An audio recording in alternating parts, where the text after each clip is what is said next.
Hola, ¿qué tal? Muy buen día. Mi nombre es Juan Antonio Ramírez Casillas. Soy alumno de la licenciatura en Derecho en la Universidad Virtual del Estado de Guanajuato, con número de matrícula 21002855. Durante este mes de septiembre de 2022 me encuentro cursando el módulo de Derecho Procesal Penal con el asesor maestro Rodolfo Elías González Montaño.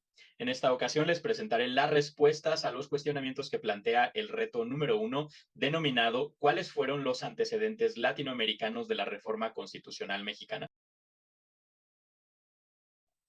En primer lugar, me gustaría mencionar que para la base de este análisis utilizamos el libro de Máximo Langer, denominado Revolución en el Proceso Penal Latinoamericano, difusión de ideas legales desde la periferia. De acuerdo con Langer 2008, esta ola de reformas en Latinoamérica es considerada una de las reformas más relevantes en materia de proceso penal. Fue impulsada por una red de abogados activistas latinoamericanos del sur que buscaban lograr la transición de un modelo inquisitivo del proceso penal a un modelo acusatorio. Estos abogados activistas del sur persuadieron a los actores internacionales para que adoptaran nuevos códigos procesales penales, y este fenómeno se extendió por varios países de América Latina, replicándose de manera secuencial. No obstante, esta serie de reformas no se dio de manera uniforme en todos los países. Como parte del contenido de las reformas, tenemos a los juicios orales y públicos, la asignación de un rol esencial al Ministerio Público o Fiscalía, facultando a un fiscal para el desarrollo de la investigación preliminar. Se dio un reconocimiento y una mayor garantía de los derechos de los imputados. Se implementaron mecanismos alternativos para la solución de los conflictos y el respeto irrestricto del debido proceso. El objetivo de estas reformas fue impulsar el desarrollo económico en América Latina, fortaleciendo la democracia en estos países con el fin de transformar positivamente su orden jurídico, garantizando el respeto de los derechos humanos, la transparencia y reivindicando la efectividad del sistema procesal penal.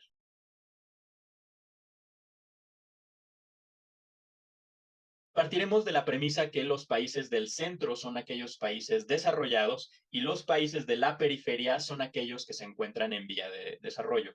Langer en su texto hace mención de los modelos tradicionales descritos por la doctrina en relación a la difusión de leyes, normas y políticas públicas de los países desarrollados hacia los países en desarrollo.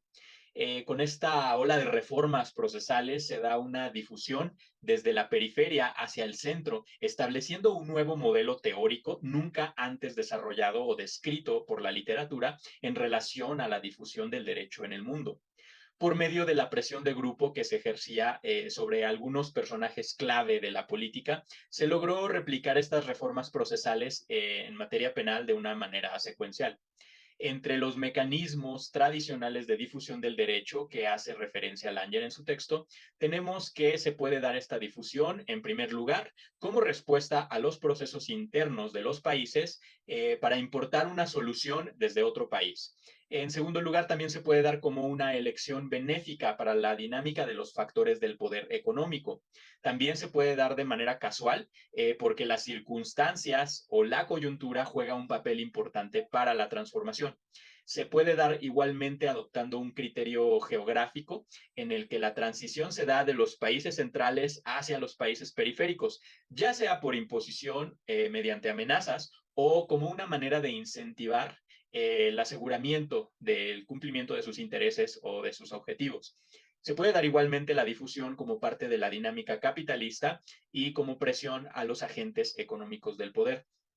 Se puede dar igualmente como parte de una adopción para emular el sistema jurídico de un país central. Y se puede dar finalmente también como parte de una ventaja económica con la que cuentan los países desarrollados para implementar este tipo de reformas respecto de los países en desarrollo. La difusión desde los países periféricos puede darse hacia otros países periféricos o incluso hacia los países centrales. No olvidemos que se puede tratar de una difusión regional, en este caso al interior del país, o bien una difusión global de las leyes, normas y políticas públicas. Nuestro autor hace referencia a dos tipos de direccionalidad geográfica en que puede ocurrir esta difusión. En primer lugar, la difusión se puede dar de manera horizontal, es decir, desde un país periférico o semiperiférico hacia otro país en igualdad de condiciones. La difusión se puede dar igualmente de manera triangular, es decir, se da una intervención conjunta de un país periférico y los actores de un país central hacia otro país periférico, promoviendo la reforma, presionando a este país receptor para que se empleen los recursos necesarios para difundir toda esta serie de cambios por parte de los actores centrales.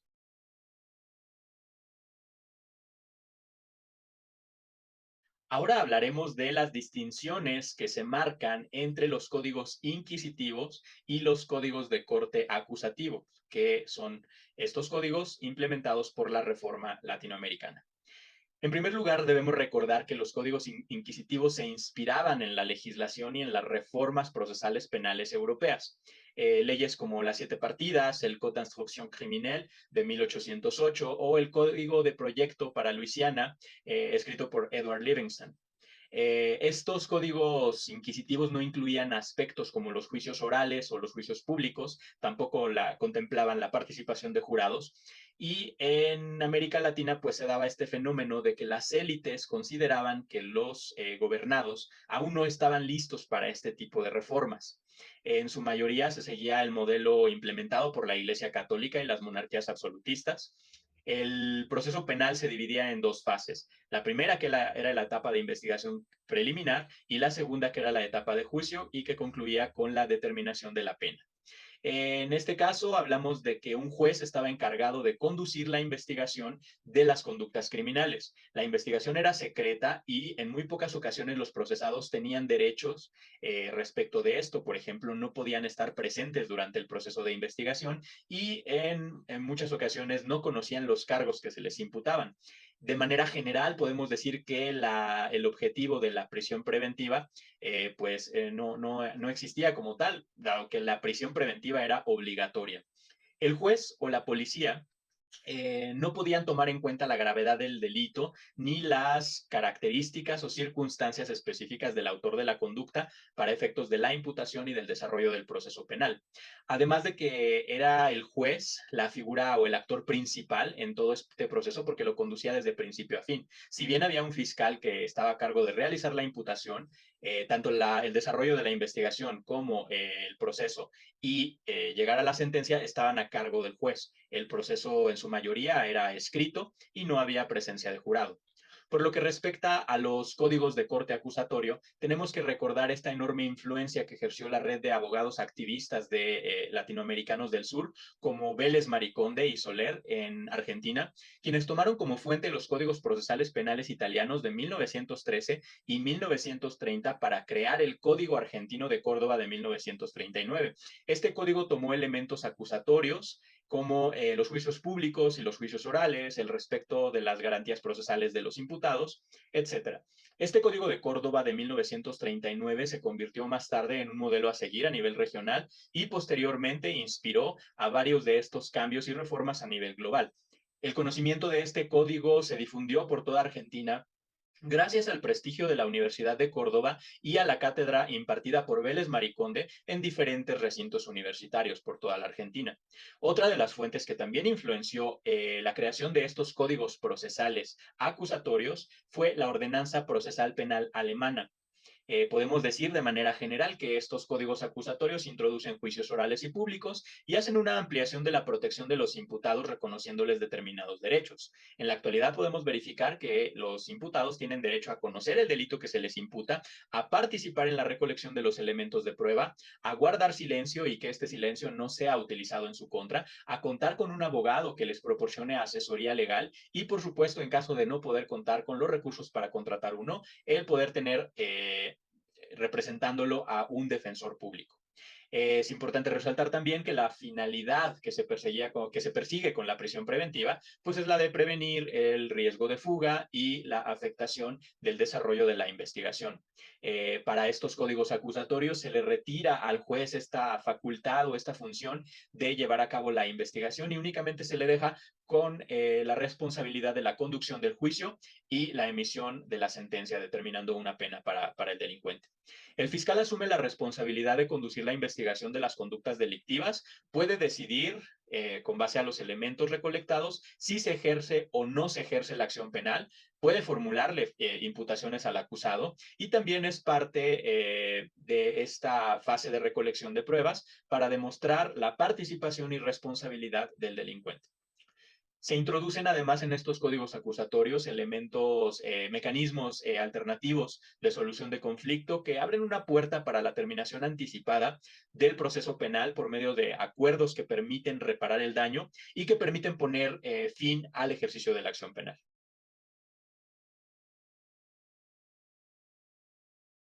Considero muy importante subrayar que para la diseminación de estas reformas y todos estos cambios, uno de los factores más importantes a tomar en cuenta fueron los actores internacionales, pues ellos tenían que estar convencidos de que estas reformas iban a dar cumplimiento a sus objetivos y eran el camino idóneo.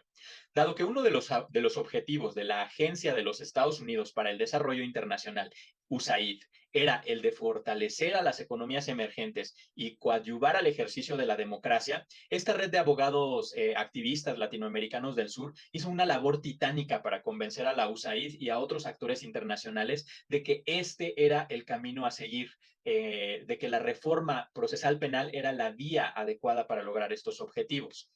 Con estos cambios, los activistas latinoamericanos no solamente pretendían satisfacer las necesidades de estos grupos y fuerzas de presión en el escenario internacional, sino que también buscaban de alguna manera reivindicar este principio del debido proceso y lograr restaurar la funcionalidad del sistema procesal penal en toda América Latina.